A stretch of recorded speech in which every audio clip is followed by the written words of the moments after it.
Poštovani novinari, za danas smo pripremili dve teme. Prva i ona najaktuelnija tema jeste i ove godine agonija srpskih seljaka koji se bave uzgojem malina.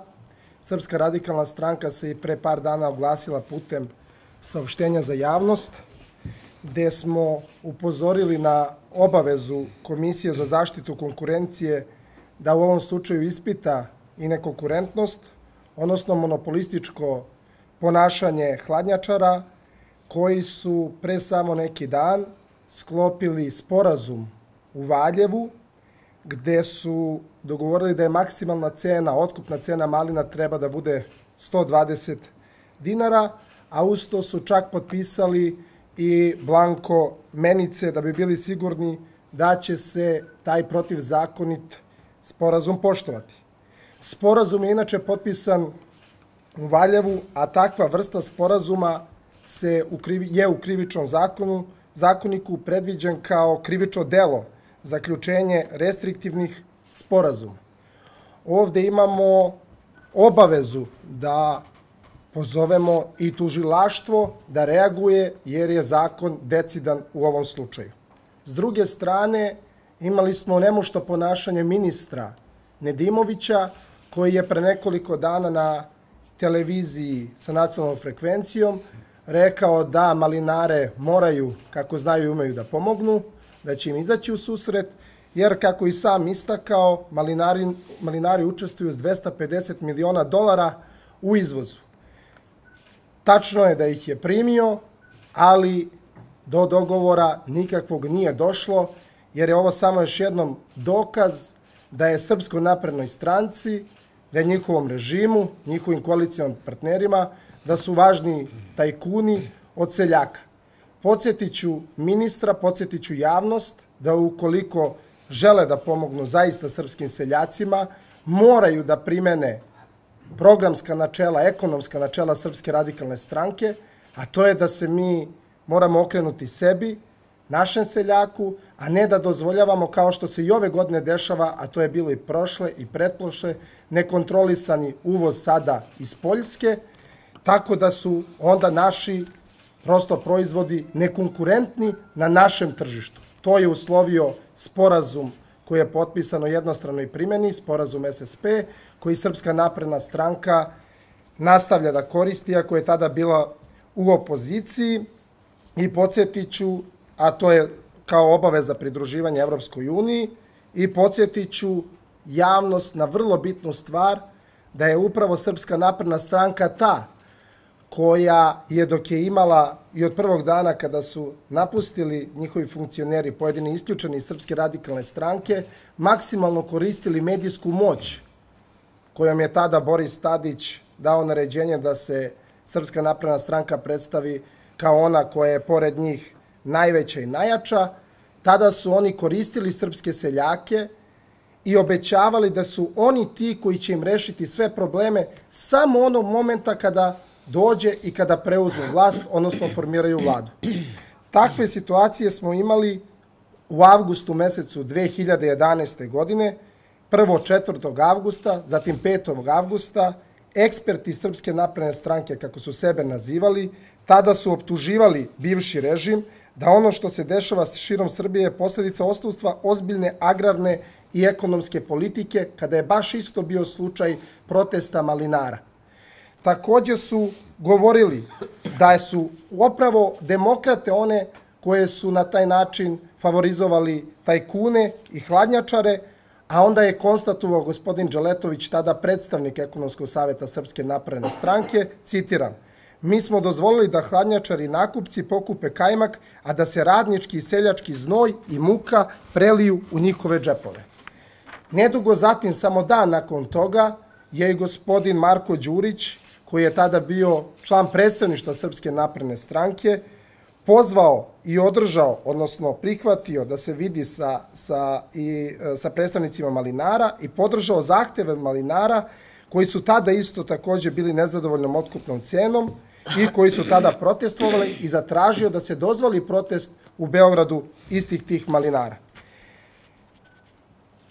2012. godine, ni manje ni više, svoju ulogu u obećanjima srpskim seljacima uzeo je i sadašnji predsednik, bivši premijer Aleksandar Vučić, a koji je rekao da će rešiti, da će pronaći, odnosno ponuditi dugoročno rešenje problema otkupa, prerade i plasmana malina. Citiram. Predstavnici Saveza malinara podneće zahtev Ministarstvu finansija da Republička direkcija za robne rezerve po tržišnim uslovima otkupi deo malina, čime bi se stvorili uslovi za povećanje njene otkupne cene, tada ih je gospodin Vučić savetovao. Takođe, ispred svoje stranke zatražio u saopštenju da nadležni ispitaju da li je bilo zloupotrebe dobijenih subvencionisanih kredita za otkup malina i tako dalje i tako dalje.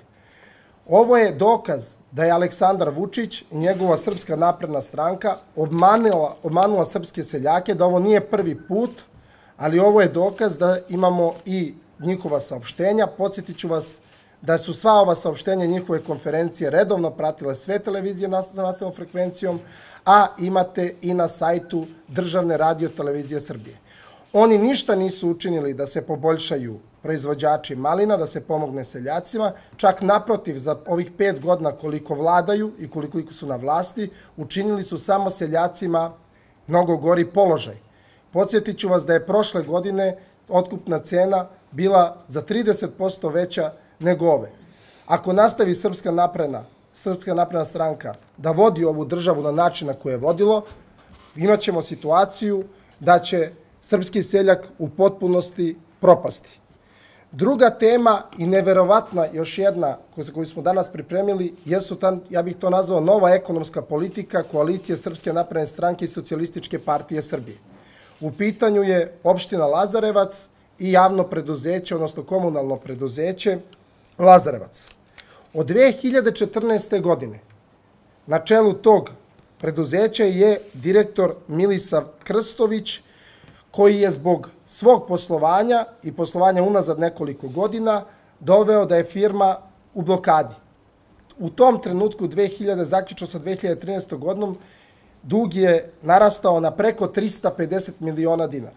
S obzirom na činjenicu da ova koalicija i vođenja novom ekonomskom politikom njihovog režima uvode nove principe, došli su do genijalnog rešenja da nastavljaju da zapošljavaju svoje kadrove, svoje aktiviste, a da sa druge strane, kako bi uštedeli novac i vratili dug koji je u ovom trenutku iznosi i dalje preko 300 miliona, znači 3 godine nakon što je ovaj dug izašao u javnost, oni su doneli odluku da na svakih par meseci do 10 radnika ovog komunalnog preduzeća šalju na prinudni odmor sa platom od 60%.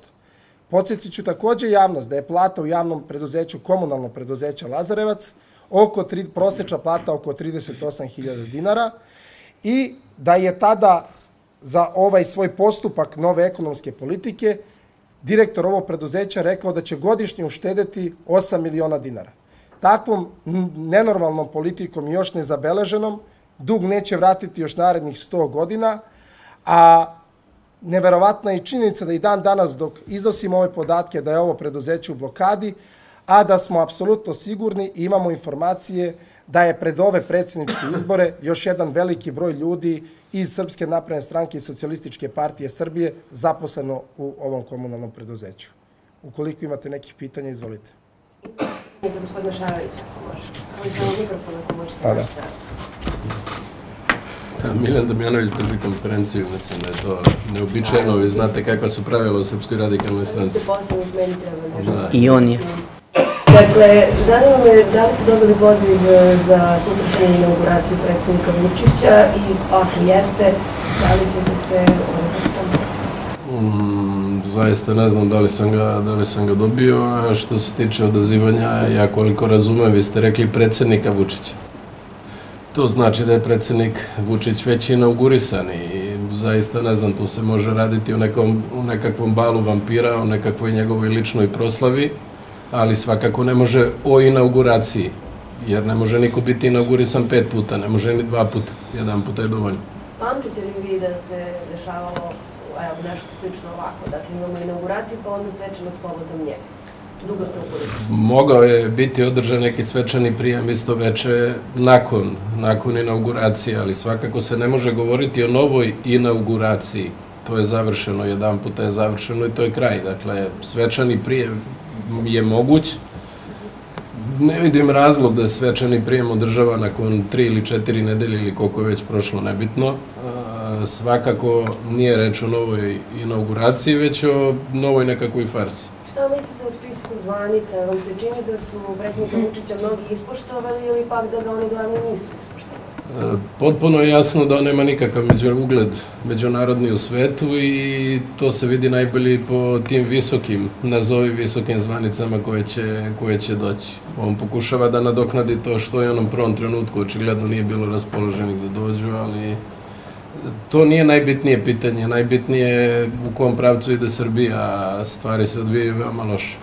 I kako ćete se s tim u vezi vi poneti na sednici koja će biti u subotu povodom? To ćete videti na sednici subotu.